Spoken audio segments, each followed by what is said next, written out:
Sean bienvenidas y bienvenidos, alumnas y alumnos de segundo grado de secundaria, a una sesión más de Aprende en Casa 2, en la asignatura de Ciencias Física. Mi nombre es Enrique Rodal y en esta ocasión nos acompaña la maestra Carla Edimey Plasencia Colín, quien nos apoyará en el desarrollo del tema. Bienvenida, maestra. Muchas gracias, Enrique. Espero que todas y todos los que nos ven desde casa se encuentren bien de salud y estén extremando las medidas de higiene como el uso de cubrebocas, lavarse las manos constantemente y el distanciamiento social, para que pronto podamos llegar a semáforo verde y así poder regresar a las aulas. Es un gusto participar en esta sesión, que tiene como propósito que las alumnas y los alumnos que nos ven puedan interpretar y analizar las bases del funcionamiento de instrumentos que se usan para el cuidado de la salud. En esta ocasión, haremos énfasis en el ultrasonido como técnica de diagnóstico médico. Eso suena bastante interesante, maestra. ¿Ustedes en casa ya tienen listos sus materiales? Es importante que tengan a la mano su siempre confiable cuaderno, libro de texto y lápiz o bolígrafo para que puedan hacer las notas necesarias. También procuren contar con un espacio adecuado para poder aprender. No olviden tomar nota de las ideas principales, dudas o cualquier otro dato que consideren importante para que lo puedan retomar más adelante. Si ya estamos listos, es momento de comenzar. Empecemos por retomar algunos puntos clave de las sesiones anteriores. Enrique, ¿sabes qué tipo de onda es el sonido y cuáles son sus características? Bueno, el sonido es una onda mecánica, lo que significa que necesita un medio material para propagarse. Y es el tipo de onda que nos permite escuchar lo que pasa, a nuestro alrededor. Muy bien. De hecho, las ondas sonoras permiten que nos comuniquemos a través de las palabras. ¿Recuerdas alguna otra característica de las ondas de sonido? La verdad, si le soy muy sincero, no recuerdo casi... No recuerdo ninguna característica, maestra. No hay problema. Para conocer las características del sonido, vamos a ver el siguiente video.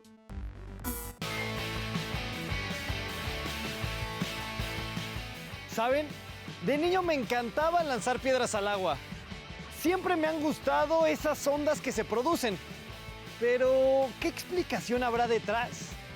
¿En qué otros lugares se propaga ese tipo de ondas? Miren cómo juega el niño con el resorte.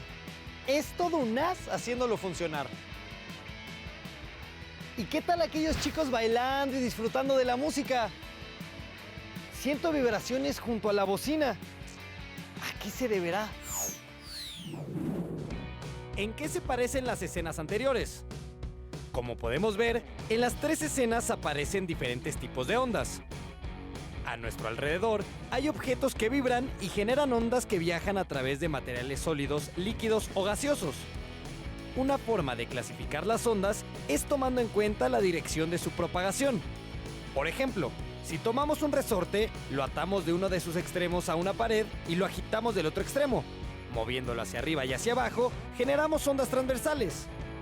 Ahora bien, si jalamos el resorte para estirarlo horizontalmente y dejamos que regrese a su estado, también generamos ondas, pero estas se desplazan en la misma dirección longitudinal.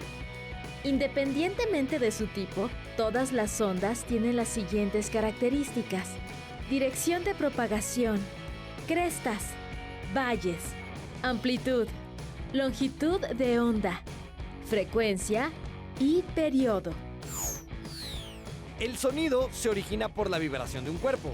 Por ejemplo, cuando hablamos, el aire pasa por las cuerdas vocales y estas vibran, mientras que el sonido de una guitarra se produce cuando vibran sus cuerdas.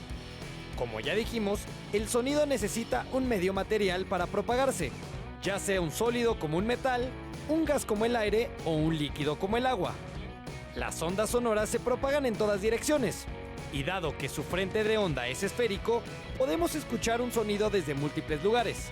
Si tomamos el ejemplo de la piedra en el agua, podemos entender que un frente de onda está formado por todos los puntos que se encuentran en idéntico estado de vibración, ya sea una cresta o un valle, y que cuando la onda se propaga, los círculos se desplazan generando otros de mayor tamaño. Por ejemplo, El sonido o canto que emite el gorrión mexicano cambia de frecuencia e intensidad de acuerdo con el ambiente donde se encuentra. Los seres humanos producimos la voz en la laringe, cuya parte esencial es la glotis. El aire procede de los pulmones, pasa a través de la glotis y hace vibrar los dos pares de cuerdas vocales que se asemejan a dos lengüetas dobles membranosas. Tanto el sonido que emite el gorrión como el que emitimos los seres humanos se produce cuando las partículas o moléculas vibran y al hacerlo transmiten dicha vibración a las moléculas vecinas. De esta manera, el sonido se propaga en el medio. A medida que las ondas sonoras se propagan, las partículas se juntan y producen zonas de compresión, generando mayor presión. Y a medida que las partículas se separan, se generan zonas de expansión. El aire comprimido tiende a descomprimirse hacia la derecha y a comprimir el aire próximo. Esta nueva compresión implica a su vez una nueva expansión, por lo que la perturbación original se propaga a lo largo, alejándose de la fuente que originó la vibración. Así pues, podemos decir que el sonido es una onda de presión, igual que una onda que se propaga en un resorte. A medida que se aleja de la fuente, el sonido se expande y disipa su energía paulatinamente. A este efecto se le conoce como Doppler. Por ejemplo, cuando una fuente de sonido se mueve, el sonido que produce varía en función de su velocidad y del sentido del movimiento. Por ello, cuando se acerca una ambulancia, el sonido de la sirena se percibe como agudo. Por el contrario, cuando se aleja, el mismo sonido se percibe como grave. Las variaciones de presión de ondas pueden ser representadas mediante una gráfica como esta, en la cual las compresiones corresponden a los montes y las descompresiones a los valles. Una de las propiedades del sonido es el tono.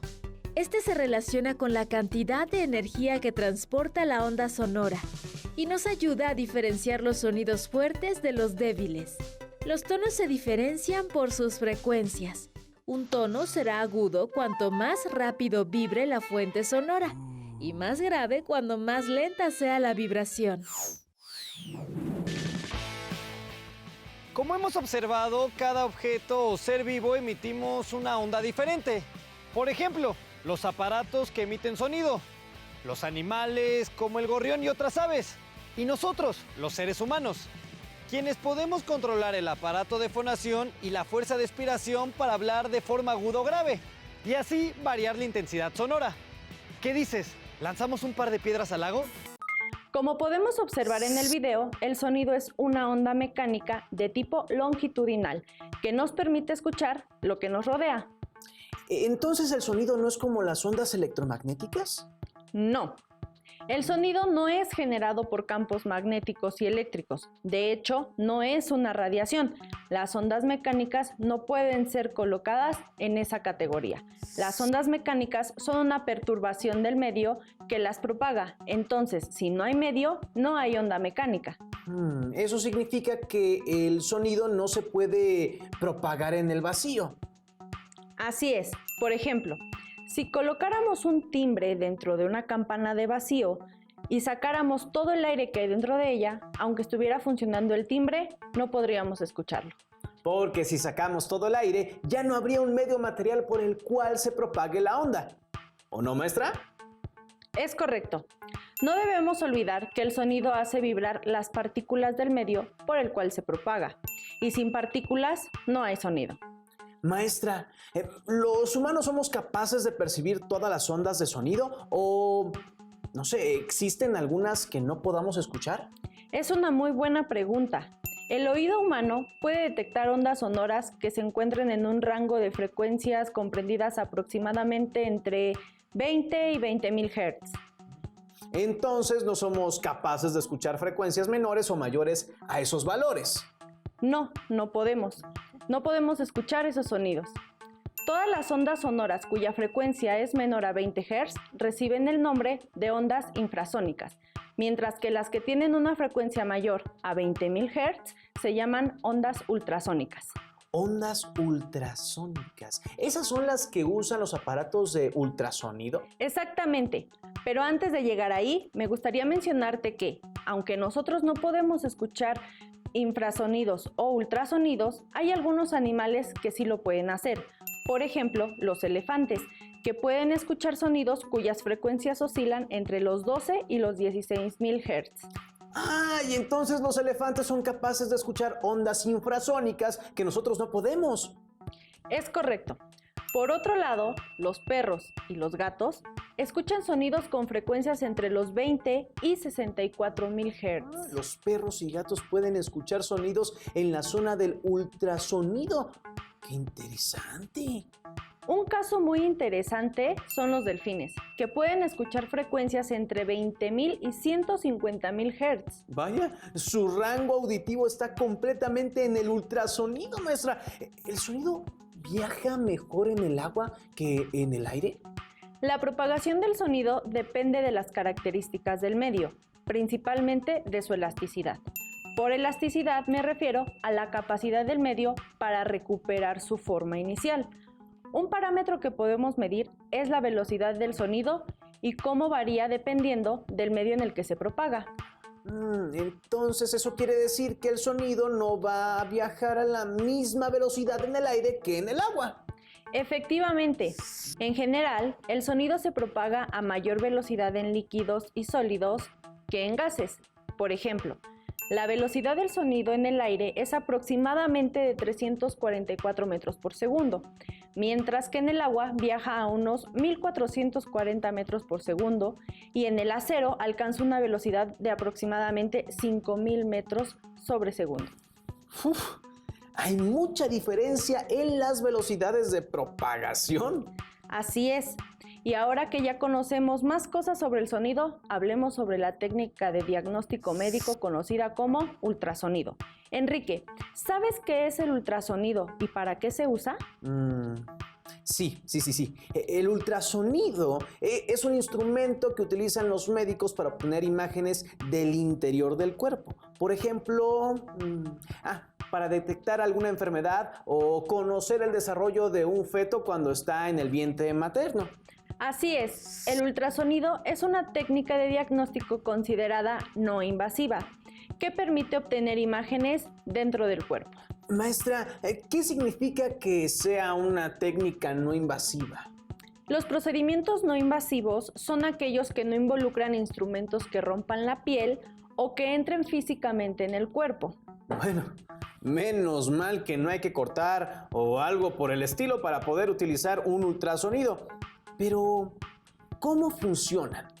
Para comprender su funcionamiento, veamos el siguiente material audiovisual, donde además conoceremos otras aplicaciones del sonido en la ciencia.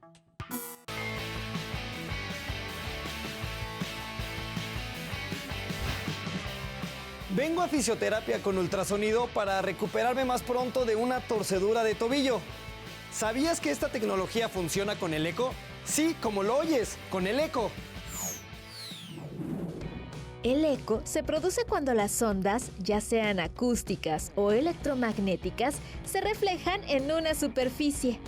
El oído humano percibe el eco si el tiempo entre el sonido original y el reflejado es mayor a 0.1 segundos o está a más de 17 metros de la superficie reflectante.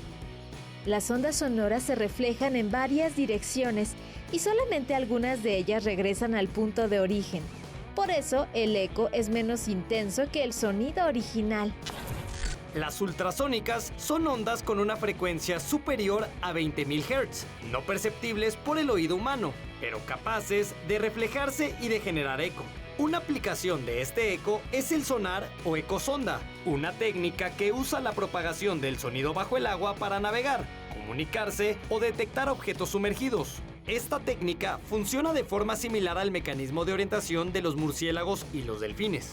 En el fondo de la embarcación se coloca un transductor que convierte la energía eléctrica en energía sonora y envía pulsos de sonido igualmente espaciados que al llegar al fondo del mar se reflejan de regreso al barco, donde son recibidos por un micrófono subacuático llamado hidrófono. Posteriormente, una computadora mide el tiempo entre la emisión de la señal y la recepción del eco para conocer la profundidad del mar y la forma del relieve oceánico, así como para determinar la distancia entre el barco y los objetos que lo rodean.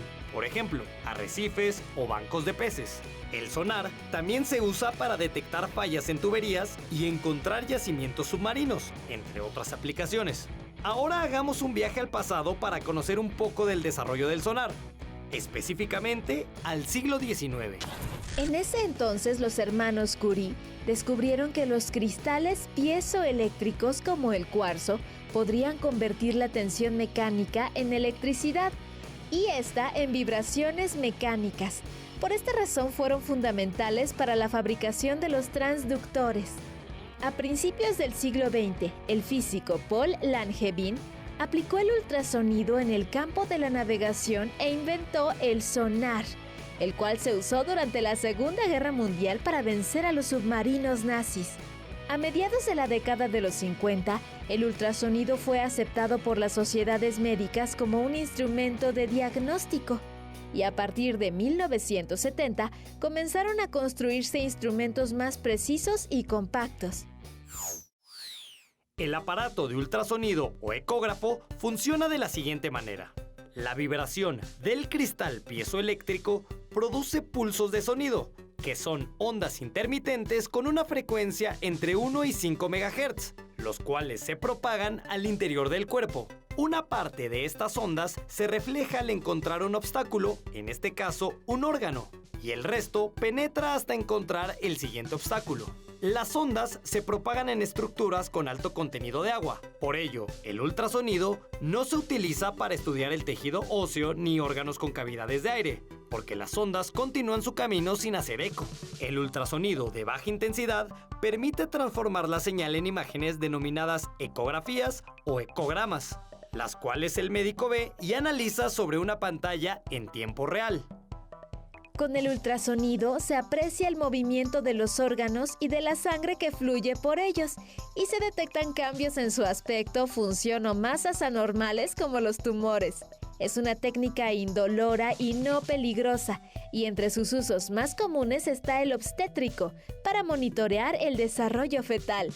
También se usa en estudios especializados para el diagnóstico en ciertos órganos como el ecocardiograma y el ecoencefalograma.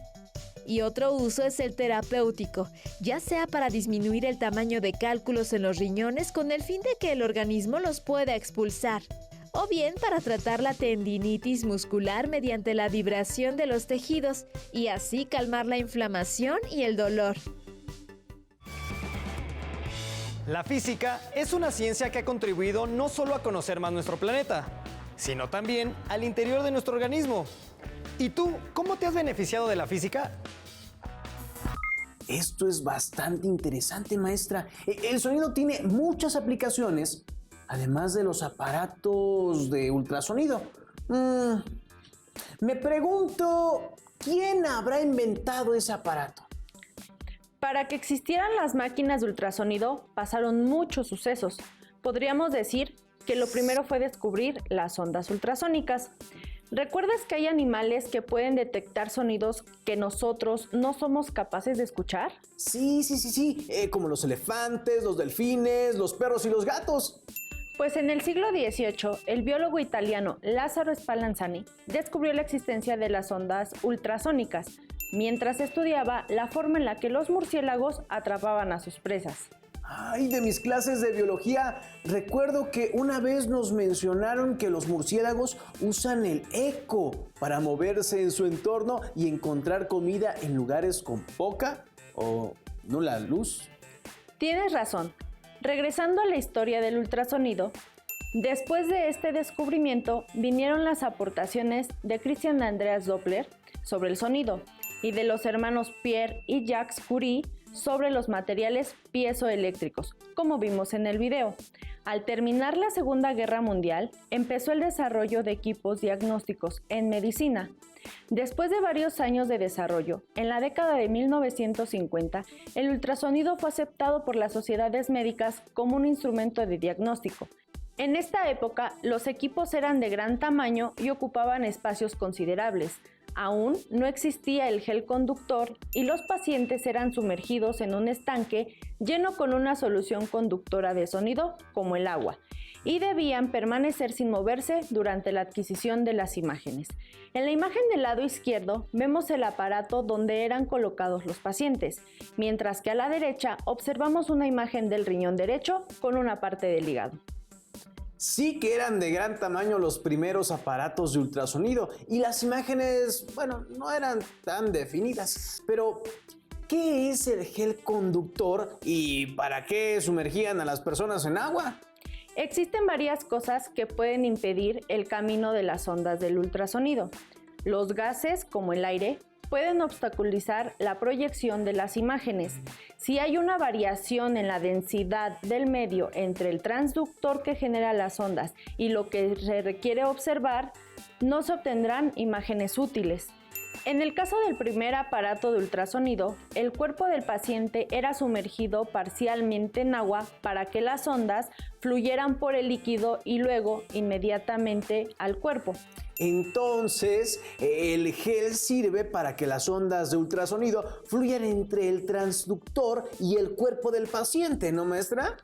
Efectivamente, con el gel se evita que existan burbujas de aire entre el transductor y la piel del paciente, ayudando a que las ondas sonoras de la máquina sean conducidas correctamente.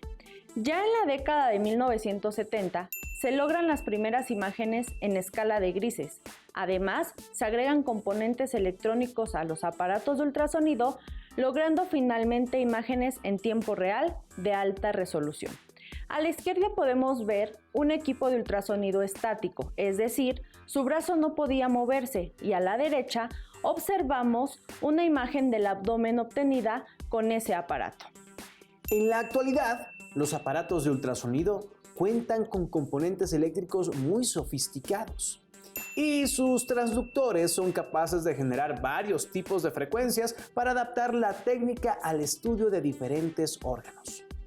Maestra, ¿y cómo una onda sonora se convierte en una imagen? ¡Qué buena pregunta! Como ya sabemos, el transductor aplica ondas sonoras al interior del organismo y luego las detecta en reflexiones o ecos que sufre la onda al pasar por los tejidos. Estas reflexiones son detectadas y procesadas por un software específico que mide la diferencia entre las ondas emitidas y las que regresan. Con esos valores se genera la imagen. Ahora comprendo un poquito más, maestra. ¿Es riesgoso el uso del ultrasonido? La técnica de diagnóstico del ultrasonido no se debe usar de forma casual, solo cuando lo solicite el médico, especialmente cuando se trate del monitoreo del crecimiento de un feto, ya que las ondas de sonido son absorbidas por los tejidos, transformándose en energía térmica. Sin embargo, en un adulto no presenta ningún problema. Entonces, siempre sigamos las indicaciones de nuestros médicos, es muy importante. Como puedes ver, volvemos a comprobar que la física está presente en nuestra vida diaria. Sí, es sorprendente que en ocasiones no nos damos cuenta que vivimos rodeados de fenómenos físicos. Para terminar, alumnas y alumnos que nos ven, anoten las siguientes preguntas en su cuaderno y respóndanlas. ¿Cuál es el principio físico que utiliza el ultrasonido para poder funcionar? ¿El uso del ultrasonido tiene algún efecto negativo sobre la salud? ¿Por qué? Además de su función como técnica de diagnóstico médico, ¿qué otro uso tiene el ultrasonido? Si desean profundizar en el tema, pueden consultar su libro de texto y otras fuentes de información como páginas de internet confiables y libros especializados. Agradecemos a la maestra Carla Eddy May por su apoyo en esta sesión. No olviden seguir sintonizando la programación que es de Aprende en Casa 2. ¡Hasta pronto! Si tienes dudas o necesitas ayuda, llama al Centro de Apoyo Pedagógico a Distancia. El número de teléfono para secundaria es el 55 36 01 71 23. Si requieres consultar los libros de texto en versión digital, recuerda que los puedes encontrar en la página conalitec.cep.gov.mx. Y recuerda que también cuentas con el sitio aprendeencasa.cep.gov.mx, en donde podrás ver nuevamente los videos de los programas y además encontrarás actividades para fortalecer tus aprendizajes. También te invitamos a que consultes la plataforma nuevaescuelamexicana.cep.gov.mx.